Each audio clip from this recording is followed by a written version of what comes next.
Are you a wholesaler or you're considering wholesaling real estate? Well, in this video, I'm going to cover two critical things you should be doing as a wholesaler to make sure your profits are protected. All right, let's get started.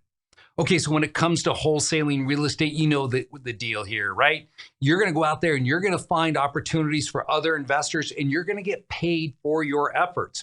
That is, you're going to be tying up properties under contract, and then you're going to take those contracts and you're going to kick them over to somebody like myself who buys from wholesalers to close on that deal, and you're going to get paid essentially a finder's fee for doing this. Now, here's the thing. I've worked with wholesalers for the past 23 years, and I can see those that understand it and those that set themselves up for huge liability just by the way they're structuring their deals. And I can recount one individual in particular.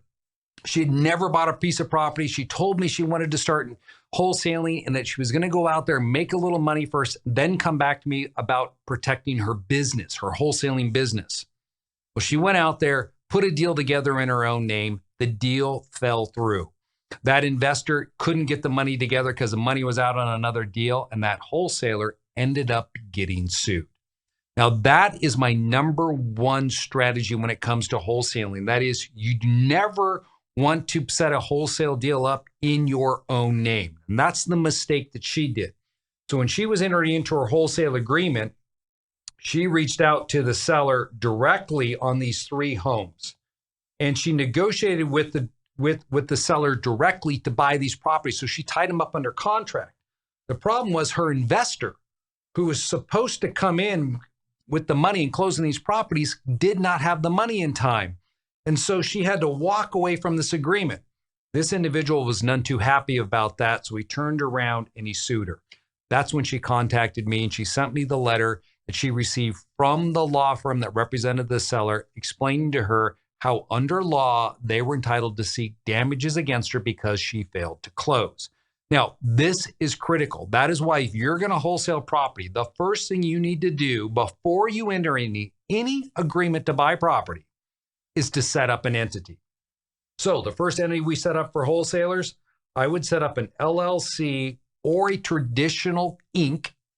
or Inc. Now, it'd either be an S or C corporation tax status. So get that entity set up. First thing you need to do. Now, if you're putting this deal together and you're working with this individual, now you'll enter into the agreement between your entity and the seller. So the entity is going on that actual agreement. What's key here is when you enter into that agreement with the seller, you always want to ensure that your agreement is assignable.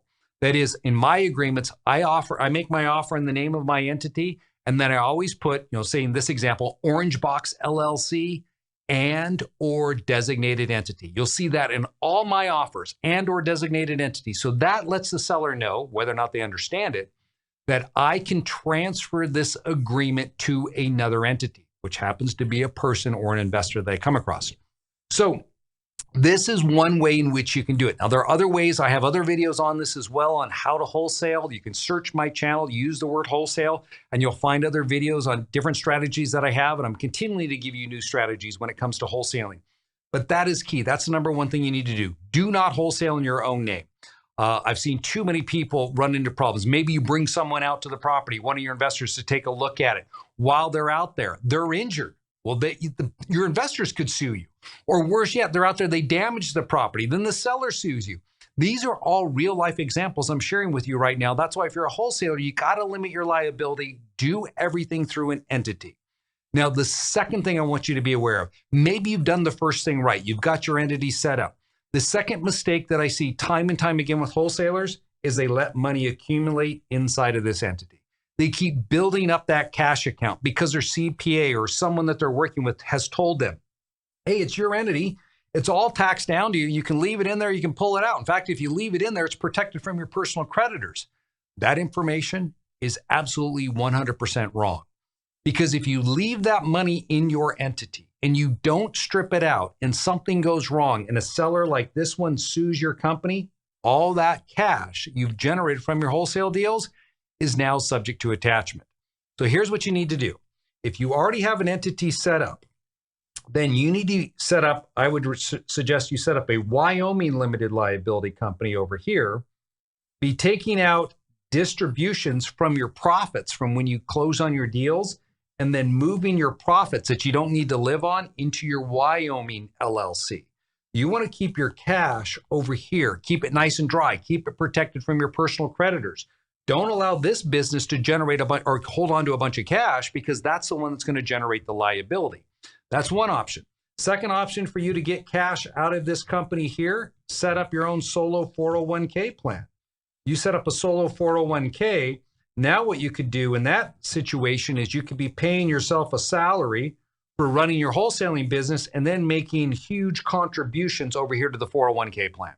I've got strategies where you can super fund these plans with over $60,000 into a Roth as well. The key here is that this is protected from the creditor claims against this entity. So what I'm impressing upon you is this: do not accumulate a lot of money in your business. It goes back to one of the sayings that I have is, do not hold assets where you conduct business. Cash is an asset, and we want that cash outside of that business and protected. So if our business gets sued and we have to shut it down, we can shut it down, start a new one, and all of our profits are protected in a Wyoming LLC or in a retirement plan. Guys, there's lots of different strategies for wholesalers, as I've stated. If you want to learn more about wholesaling and how to structure this, I'd like to invite you to our free tax and asset protection workshop. It's a one-day live event where you can come on, you can get your questions answered. We'll educate you on things that you should be doing for your wholesaling business, for your residential real estate investing business, flipping business. In fact, we're going to show you how to take the tax code and turn it to your advantage.